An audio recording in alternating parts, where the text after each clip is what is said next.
Sorry, I've run out of water. You've run out of water? What? Isn't... There's no more water? Well, oh, no, there's just no more water in my glass. For the next break, I'm going to go get some more. I see. That was a semantic error. I apologize. It seems like water is pretty important to the survival of mankind, am I right? It is. Very important. We don't really have liquid water on my planet, so... How does that work? You know. I mean, No. Are you familiar with, like, you have a moon, I believe it's around Saturn, perhaps? Europa, I think. Uh-huh. It's mostly ice. Ours is kind of similar. Actually, our planet's not wholly ice, but we have frozen water, but we don't really need it though to survive personally. And interesting. And how do you survive? How do we survive? Well, we have our own things. We have I am sadly very poor at science, so I wish that I could be more useful at explaining these things, but we have I'm sorry, I can't talk. Our environment is actually quite rich in nitrogen. Oh, like so plants I mean, would need nitrogen. Sort of. So it's just a very strange environment. It's not really like I don't believe that you would think of it as habitable, but that's probably why we haven't found you yet. well, it's hard. I mean, there's a lot of planets out there. How can you know what to look for? So no one blames you.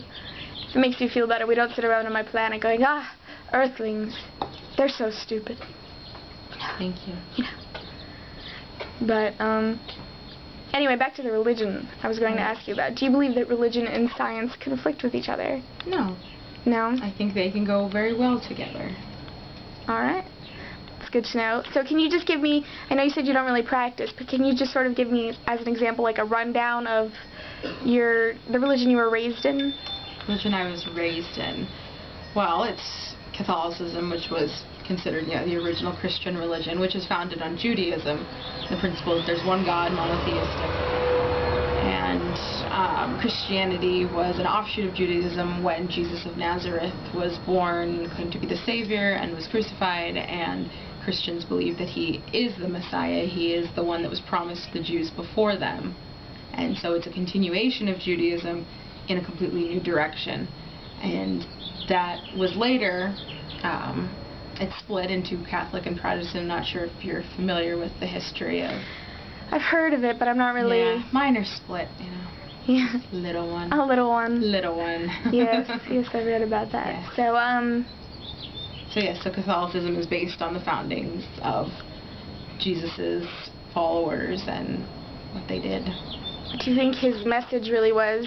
I mean, to his followers, what do you think that the positive things that your religion tries to perpetuate? Positive things? Yes. You're supposed to love everybody.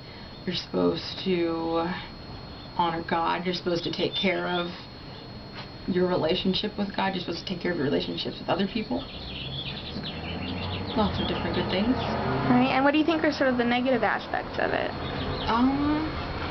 Well, for a long, long time, it was enforced upon people. There's a whole little chapter of history called the Inquisition. That was not a good legacy.